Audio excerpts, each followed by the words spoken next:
There's a tidal wave that's headed to the shores of content creators everywhere. And that is the tidal wave comprised of generic content produced by an army of artificial intelligence robots, making it all that more difficult for human content creators to stand out and grow an audience. Over the coming years, this will be a growing challenge as more people and businesses leverage ChatGPT, write Sonic, and other tools that can be used to produce captions, titles, or even whole blog posts and video scripts based on prompts provided by human users. Now, it's true that the internet and social media sites in general have long been awash in low to medium quality generic content, similar to the kind produced by artificial intelligence. In the past, that content would be slightly better or worse copies of what other people had produced, or it would be created using templates adapted to a specific creator's brand, or be outsourced to other creators based on sites such as Fiverr. What's different about the advent of ChatGPT and other similar tools is that these tools are making it easier than ever to produce that kind of content at scale and do it at a relatively low cost in terms of the time and financial investment required. That's why in this episode, I'm really glad to have the opportunity to talk about the power of storytelling with Rob Stennett. Rob is an award-winning video content creator based in Austin, Texas, and he is also the founder and creative lead for Storyize, which is a video content creation firm that helps brands tell their stories through video, podcasts, and social media. As we'll discuss, storytelling is one of the key tools that content creators can use to level up their content so that it does stand out among that sea of sameness on social media and internet sites. Stories help us understand, they help us relate, and they help us to remember. And for all those reasons, storytelling is a great thing to incorporate in your content as well as in your brand. All right then, let's get into it. Rob, welcome to the show. I think it's very timely that we have an opportunity to talk about storytelling. I was just seeing that a couple of weeks ago, we had the release of the GPT-3 AI software, which I think is really going to transform content creation because it's going to make it so much easier to produce that low to mid-level content at scale. And I think in this kind of context, storytelling is going to become even more important because I think that that's one of the things that AI can't replicate is human stories and history and experience and emotions. Absolutely. But yeah, I'm interested to getting into the discussion and just want to start by asking you, what is your origin story as a content creator? So in high school, I would make like movies with my friends. We made like a Halloween kind of knockoff. We made a Star Trek knockoff, and we'd sit down and it was like, somebody has to write the script. We like knew we wanted to do it, but it's like, what are we going to say? What are we going to do? Someone has to write the script. And I was like, oh, that sounds fun. So for me, that's how I got into script writing. That's why story is so much a big deal to me is I'm like, okay, how's the story structured? How do we do script writing? And that has translated into everything from me writing feature film scripts that have been optioned, none have been produced. I've written some documentaries, I've written some books, and do a lot of like marketing, social media content, and that sort of stuff as well. And so anything that's like story-based, I've kind of built my life around. And it was kind of that moment in the field in high school when we all had a camera and was like, okay, we want to do something creative, but we have to have a plan. And to me, that's what a story is the plan. That's cool. I thought that you went to UCLA Film School? Is That's that right? correct. Yeah. I went to UCLA and studied film and screenwriting there specifically and got to meet so many amazing, David Koepp and Paul Haggis and, all these really incredible screenwriters that were alums and they're just regular, people with passion about stories. So it was an awesome experience. Yeah. Did you have was that always your goal was to be in filmmaking? That's a tough field to break into. So some people go into it and they have a plan B, but others it's just like, no, it's that no matter what. How did you approach it back then? I was an English major in college. So studied English. And then when I graduated, I was like, I thought about teaching. I thought about being a professor, but I was really like, I want to be more on the creative side of it. And so I think that's what pushed me to really do screenwriting and really push myself into it. And it's an impossible field to break into. Honestly, there's so many barriers. There's so many things.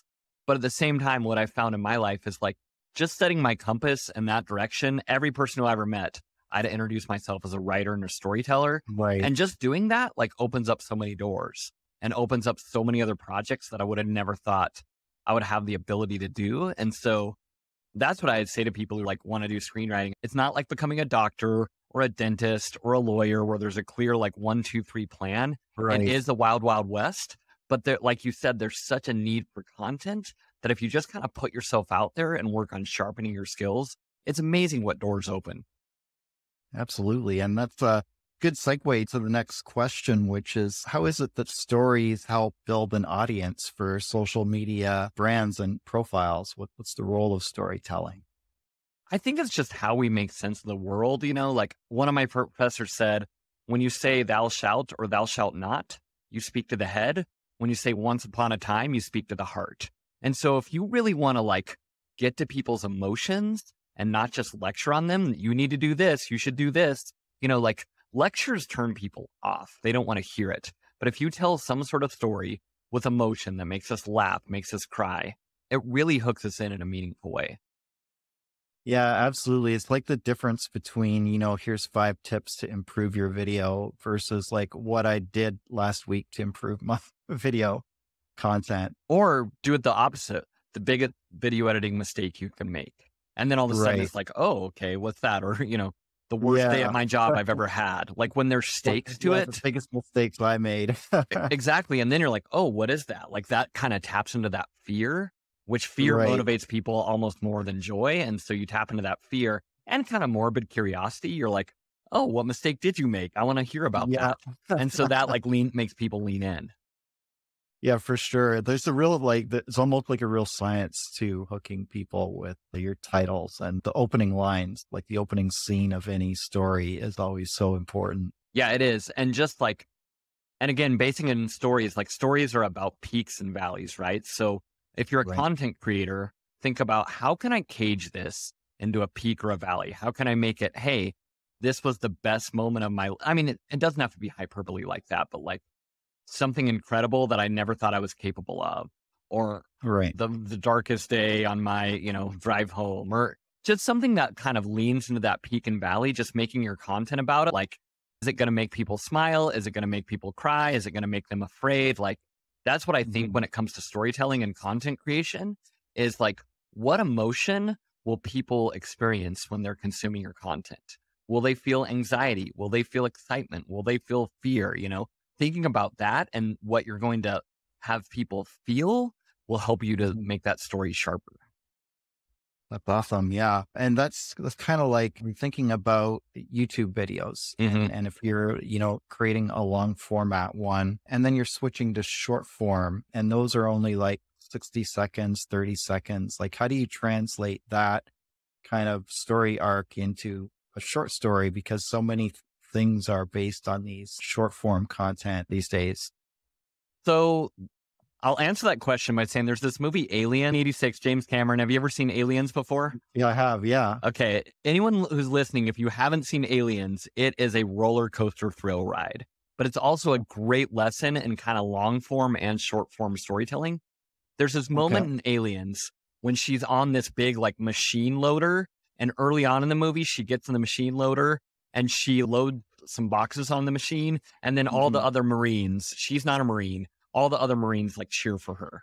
And then Right. at the very end of the movie, the alien is there, the mother alien, and she gets back in the machine loader and she goes to fight it. And we know that she has a chance because they set that up all the way earlier in the Right. story. So if you want to tell Cool. good stories, it's about setup and payoff. And you can do that in a really long story, or you can do it in a really short form story. Like so many of what YouTube, TikTok is about setup and payoff. Like you'll see Right. a husband who goes and takes a Halloween skeleton and puts it next to his wife in bed, and he sets it up there.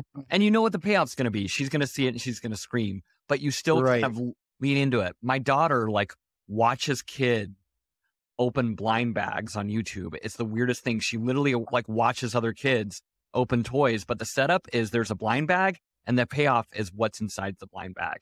So whether you're Right. doing that in really long form storytelling or short form storytelling, it's the same idea of like a setup and then a payoff. Absolutely. Stepping back from that, how about when you're talking about creating your brand, when creating an origin story? Because that's something that's also talked about a lot in terms of what's important as a content creator. You're creating the content, Yep. which maybe is conveying information, but it's also about your persona. But I think one of the things content creators starting out struggle with is that, maybe they see themselves as like, I'm an ordinary guy interested in technology and I make videos about, the new gadgets that I've got. So how do I create a brand story out of that? I don't have like a spectacular rise to fame to draw on or anything like that. So how would you recommend someone get started in crafting a story, as it were, telling their story? I would challenge people to ask themselves this one simple question of like, what is the story that I'm uniquely qualified to tell? Like, what can I do different than Mhm. anyone else? And that may be your origin story. Maybe you're an immigrant who moved in the country. It may just be a certain sense of like personality. Maybe it's like, hey, I like gadgets, but I'm also really funny. Maybe it's you're really good at networking. Like, hey, I like gadgets and I'm good at like connecting other people. So I'm going to bring other people on. Like, what's a skill that you have? Mhm. And if you don't know what it is, find friends, talk to your parents, like just ask them. It's a vulnerable question, but like, what am I uniquely able to do? If you lean into that question, what it will do is Mhm. make your content you and it'll make us lean into you. For me, when I see someone like mimicking someone else, I'm like, oh, Mhm. you're trying to be like this YouTuber, or you're trying to be like this Right. TikToker, and you're doing your own version. It feels kind of cheap. And it's like, oh, they have such great results. I'm just going to do that. But when I watch someone Mhm. else do it, I'm like, I'd rather watch the original anyway. When it's like, oh, this person has their own unique voice, and it doesn't have to be overly like the most amazing thing or whatever else, but it's like, oh, this is someone who's a unique human. And also for Mhm. me, passion is something that I lean into. If I see like, Right. oh, this is really a passion, like I connect with that. Like I'm a huge basketball fan. And so there's this podcast with the Denver Nuggets that I listen to. And it's just these guys are passionate about it. And they're Right. not the biggest analysts. They don't know all the stuff. They don't know all the stats, but that passion comes and goes through. So I think your personality plus your passion leads to great content. That's so important. And it's hard to, sometimes it's hard to identify, but I like the way you explained it there in terms of how to put it together. Yeah, thanks. I've never said that before. Your personality plus your passion equals great content. I'm like, I should write that down. Like, Definitely. but I think it's true, right? Like, at least for me, like that's what resonates. Is that how you approach it with organizations that you work with through your a video production company?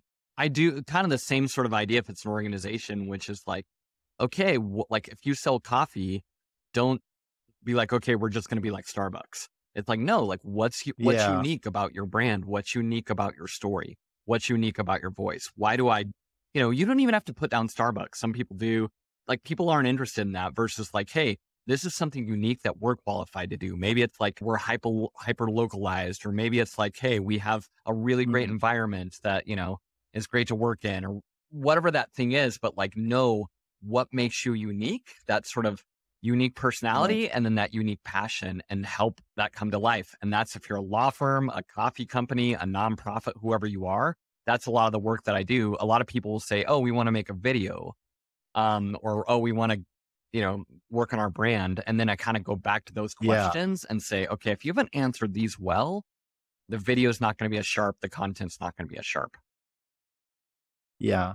Is there archetypes you draw on when you're thinking about the stories, or is it just like kind of looking at each thing individually and saying, okay, what are you going to try and say, and then we'll craft it from I that? kind of use like big headline examples of, yeah, I guess archetype's a good word, like certain personas and personalities that a business can have, like, are you more fun or are you serious? Are you more, Right. inventive and artistic, or are you professional and button up? There's certain like this or that questions that I find that Mhm. help people kind of lean into something. Yeah, and there's also like, okay, this is the hero. This is going to be the hero's Exactly. journey. This, And I encourage a lot of people, like, yeah. this is Donald Miller. I don't know if you've ever heard him. He's like a storytelling guru, but he talks about like, Mhm. you are not the hero, you are the guide. And so the customer is the hero of Okay. the story, right? So as much as possible, Right. if you can make the customer story the hero, and then you have to ask, again, it's a story question, which is, what does your customer want? What is that key thing that they want? Yeah.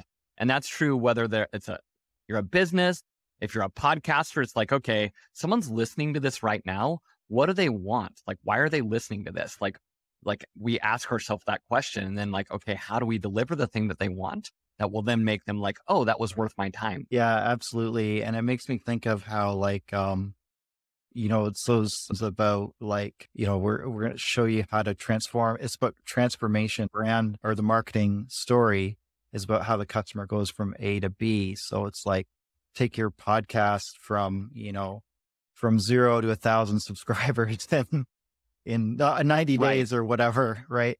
Yeah. And you actually have a podcast as well, The Meaning Behind the Movie. And I enjoyed checking it out. I like the format and the topics. You're covering a lot of the, the favorite movies we like to debate about, like Lord of the Rings, Back to the Future, Die Hard. We're talking about whether Right. we feel like Christmas movie. That was our very first episode. We're like, okay, it's been such a raging debate over the last 5 years or so. So we're like, all right, we're going to tackle it once and for all. Like, is Die Hard a Christmas movie or not? And one of my co-hosts came up with like 4 things of like what makes up a Christmas movie. We are going to watch it this Christmas again. For me, it is. My co-host said no. For me, I say yes. I'd love to hear any of the listeners' feedback, but for me, that's what the podcast has been so fun. It's mostly been just a passion project. I love movies, and I love talking about it. And for me, it's just been a space to really go and debate some, like we try to do a current movie and then a classic movie. And so we kind of go back and forth of like, okay, we just did Planes, Trains, and Automobiles. And then this week we're doing The Fabelmans, which is Steven Spielberg's, new movie. So we're kind of going back and forth. But I think like talking about what a movie means is like a meaningful conversation. And so I love to have it. Yeah. Do you see it as fitting into the rest of your brand strategy, or is it more just a side passion project? For me, it is part of my brand strategy because it positions me as an expert in storytelling, or at least maybe I'm not an expert. I'll let other people decide. But at the very least, someone who's passionate about it, someone who thinks about it, and someone who understands what makes it work and not work. And then also another thing that I'm getting into is like helping others launch podcasts. From that, I've built a pretty big listener base, and I kind of get a consistent, like, so many people are like, I want to launch a podcast. In this conversation that we're having about content creating, people are like, how do you do that? And so I'm working on helping systems and ways to like build your own podcasts out to tell your story, because I love podcasting. Right. I think it's one of the best mediums that we have. And that's why I was excited to jump on this. Is like, we can have a longer conversation. It doesn't have to be 30 seconds long. We can get deeper into subjects. Absolutely. Yeah. That's one of the things I love about it is you can dive a lot more deeply into a topic and, explore it in some detail and, get different perspectives on it from other people. And I love all the questions that you ask. I love kind of the way that you built this all the way out, because I'm like, okay, we're really like circling in on topic. And this is what I coach people to do, is like find a topic and then go deeper and deeper. And you doing these questions and asking them in different ways of like what the strategy is and how to use it. It just helps us go deeper into a topic. And so again, if you're a content creator, I think podcasting is something you should seriously look into. Yeah. And it seems right now it's a little less competitive than some of the other content formats. Like if you look at how many YouTube channels are out there, how many people are on TikTok or Instagram, the number of people, that comparatively the number of podcasters is smaller, at least right now. I think it feels more daunting and it feels more time consuming. Yeah. But at the same time, I think it's like, for me, what I love about it is it's a kind of format that explores conversation versus like quick hitting debate or anger. Like Facebook is just like an anger creating machine, right? And even YouTube in a way, people get on and rant, but podcast is much more, okay, like I have a voice, you have a voice, we can go back and forth. And so I think for people, it's a better medium to do. And also it feels daunting, but like you've probably found this, once you get in a flow, it's like, okay, it's manageable and you can schedule guests and you can have great conversations and it gives you, so much content that you can get out there. Yeah. And having the right tools is so important too. I don't think I would be able to do this without being able to invest in some of the tools that support it. So I use Buzzsprout for distribution. And I'm using Descript for the transcripts. And of course, we're recording in Riverside right now. So you can kind of some of those hurdles with technology. But if you can't invest in the technology, then you end up paying in the time, right? To use some of the other tools that are not as efficient. And I would encourage people, like, if you're serious about it, like use those tools, because it does make it so much more doable.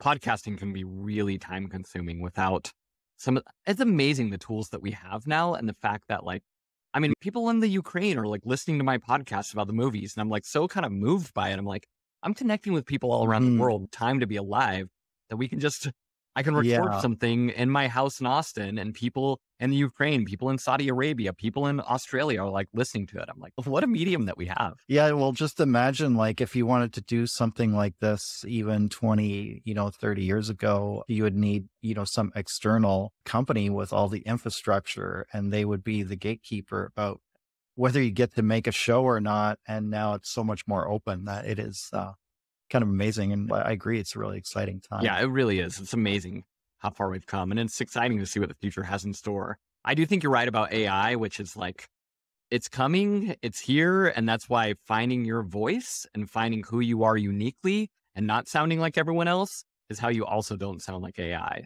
So Yeah, it'll definitely be the differentiator even more because now, you can ask it to say, like, give me 5 tips on how to start a podcast. It'll spit them out within seconds. Now there's no experience behind it. There's no kind of mentorship or any, insight about what it's like to go through that journey really, but it's there. And that's what'll be what differentiates content creators now is the ability to just share what the experience and the Yep. story is, as opposed to, here's the tips. It's like you say, it's like the lecture format. They probably had those kind of lecturers in college, right? Where they're the content machines. They're just giving you the information, but the faculty that, students tended to gravitate to more and enjoy their classes more were always the ones they were either funny storytellers or they'd relate it to their personal experience. yeah, Or it's like, something like it's that. like, you can say, hey, here's 5 reasons James Joyce is great. Or I had one of my professors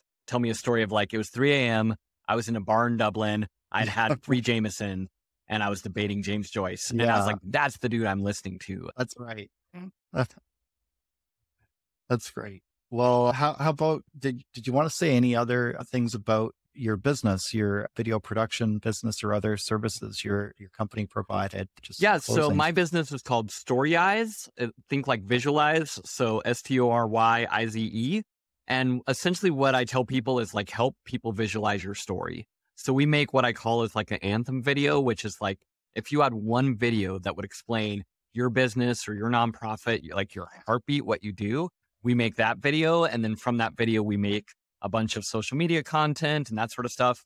And then if you're not ready, even with like, I don't know what that one video is, then we also help with brand architecture, storytelling architecture, to where really it's like, I believe like you should have that video, you should have content ready to go. And then everyone in your company should be able to tell that story with the 3 C's, which are clear, concise, and compelling.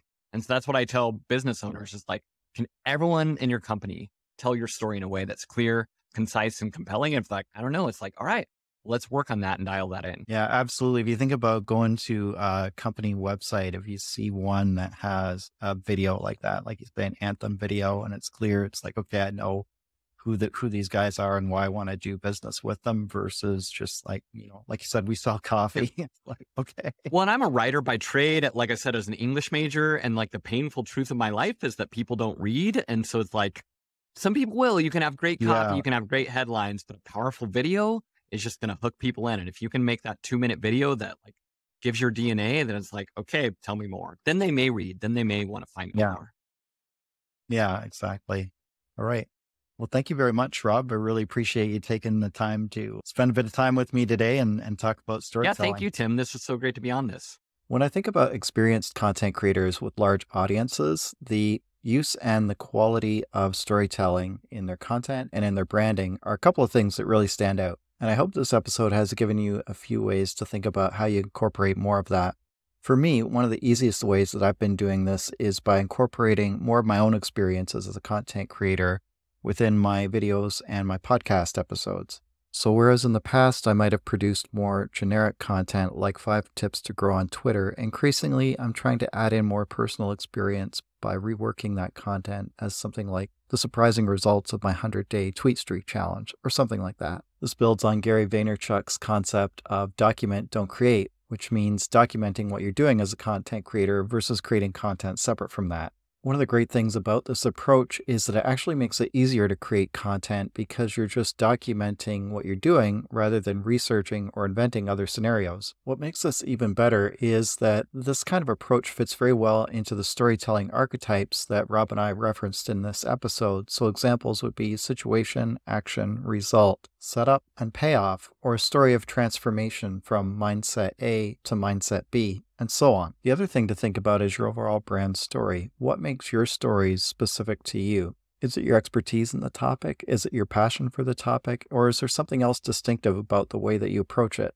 There's a whole range of possibilities there, but you just have to be clear about that story yourself so that you can be clear within the stories you tell within your content and your brand messaging. I hope you found this helpful. If you did, you can find more of my content here and consider subscribing. You can also find Rob's podcast by searching The Meaning of the Movie on Apple, Spotify, or Podbean. Until next time, we'll see you in the next episode.